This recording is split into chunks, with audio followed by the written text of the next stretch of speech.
octavo capítulo del curso bíblico Recorrido por las Sagradas Escrituras. Iniciamos el libro de Éxodo. Su nombre significa salida y narra la historia de la redención, o sea, la salvación del pueblo de Dios. Fue escrito unos 1490 años antes de la venida de Jesucristo. En sus 40 capítulos se narran los sucesos del pueblo de Dios desde su salida de Egipto, después de permanecer unos 430 años aproximadamente en esclavitud, salen en búsqueda de la tierra prometida bajo la guianza de Moisés, cuyo nombre significa salvado de las aguas, quien fuera tipo de Jesucristo el libertador, de quien vamos a hablar extensamente como uno de los personajes sobresalientes de este libro, del cual es el autor, juntamente con los 5 primeros libros de la Biblia. Algunos libros del Antiguo Testamento tienen su gemelo en el Nuevo Testamento, porque tratan los mismos temas. Esto es sorprendente. El primer ejemplo lo vemos en el libro de Génesis. Siendo el primer libro de la Biblia, concuerda en muchos de sus relatos con el último libro, Apocalipsis. En ambos se habla del Edén, de la tierra prometida, del árbol de la vida y otros detalles más. Ahora le corresponde el turno al segundo libro de la Biblia, Éxodo, que hace pareja con Hebreos en el Nuevo Testamento. Fíjese en este detalle. El mensaje de Éxodo está expuesto explícitamente en la carta de Hebreos. Leámoslo en el capítulo 11, en los versos 23 al 29, que dicen: Por la fe, Moisés cuando nació fue escondido por sus padres durante 3 meses, porque vieron que era un niño hermoso y no temieron el edicto del rey. Por la fe, Moisés cuando era ya grande rehusó ser llamado hijo de la hija de Faraón, escogiendo antes ser maltratado por el pueblo de Dios que gozar de los placeres temporales del pecado, considerando como mayores riquezas el oprobio de Cristo que los tesoros de Egipto. Porque tenía la mirada puesta en la recompensa. Por la fe salió de Egipto sin temer la ira del rey, porque se mantuvo firme como viendo al invisible. Por la fe celebró la Pascua y el rozamiento de la sangre para que el exterminador de los primogénitos no los tocara. Por la fe pasaron el mar rojo como por tierra seca, y cuando los egipcios lo intentaron hacer, se ahogaron. Si usted se fija en el libro de Hebreos, nos cuentan pormenorizadamente parte de la historia que se narra en el libro de Éxodo. Esta es una continuación de la historia que se contó en el Génesis. Pasado algún tiempo de la muerte de José, la condición social, económica y política de Israel cambia negativamente al grado tal que los siguientes faraones los oprimen a tal punto de llevarlos a la esclavitud y los exprimen utilizando su mano de obra completamente gratis. Mientras ellos van creciendo y haciéndose muy numerosos, el faraón de turno hace un análisis de la explosión demográfica de su país y se da cuenta de lo numerosos que son y crea un plan de planificación familiar para frenar los nacimientos y lanza un edicto diabólico para los hebreos que ordena a las parteras dar muerte a los varones y dejar vivas solo a las mujeres. Es precisamente en esa época en que nace Moisés, en el hogar conformado por Amram y Jocabed, pertenecientes a la tribu de Leví, y es cuando esta madre valiente pone en riesgo su vida con tal de salvarla de Moisés. Ayudada por María o Miriam, su otra hija, lo coloca en un canastillo en las aguas del Nilo.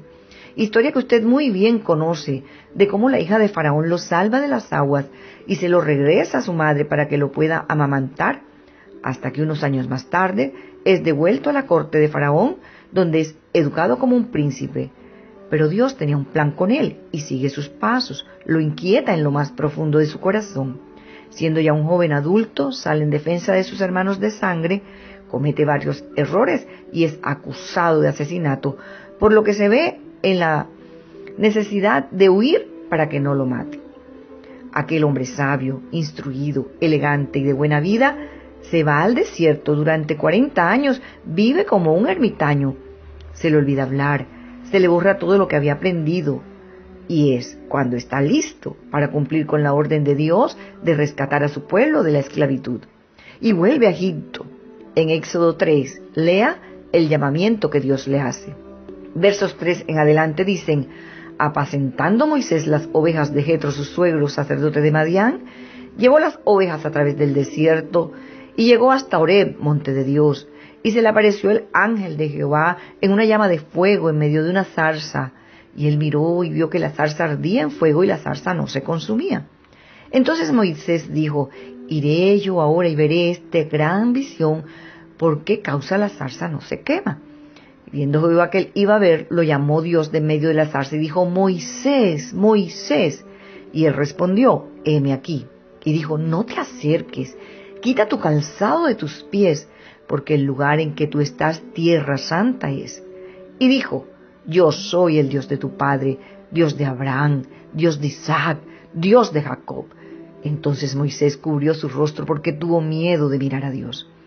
Dijo luego Jehová: bien he visto la aflicción de mi pueblo que está en Egipto, y he oído su clamor a causa de sus extractores, pues he conocido sus angustias. Y he descendido para librarlos de la mano de los egipcios y sacarlos de aquella tierra a una tierra buena y ancha, a tierra que fluye leche y miel, a los lugares del cananeo, del eteo, del amorreo, del fereceo, del jebeo, del jebuseo. El clamor pues de los hijos de Israel ha venido delante de mí, y también he visto la opresión con que los egipcios los oprimen. Ven por tanto ahora, y te enviaré a Faraón, para que saques de Egipto a mi pueblo, los hijos de Israel. Moisés entonces vuelve a Egipto. Después de permanecer 40 años en el desierto, va acompañado de su hermano Aarón, quien hablará por él ante Faraón, a quien Dios le dio una vara que era capaz de hacer grandes prodigios y milagros. Los resultados son adversos, y Faraón oprime más aún al pueblo esclavo a tal grado que Dios tuvo que enviar 10 plagas, una tras otra, hasta la más terrible, la muerte de todos los primogénitos de los egipcios, lo cual obliga a Faraón a dejarlos ir. Toda la nación estaba asombrada, puesto que los hebreos no les llegaban las plagas en Gosén, la tierra donde vivían. Empezaron a temer a su Dios, sobre todo cuando el ángel de la muerte no tocó a sus primogénitos al ver la sangre del cordero en los dinteles de sus puertas en el día que Dios les ordenó que se reunieran en familias a celebrar la Pascua, con la promesa de que les daría la libertad. Pascua significa paso o salida. Tenga en cuenta la significancia de esta tradición ordenada por Dios para que se convirtiera en una celebración anual mientras esperaban la salvación eterna, cuando Jesucristo, el Cordero, fuera inmolado una sola vez y para siempre, para la liberación y el perdón de los pecados, con su sangre preciosa puesta en nuestros corazones para libertarnos de la muerte eterna. Espere en el siguiente capítulo la continuación del libro de Éxodo.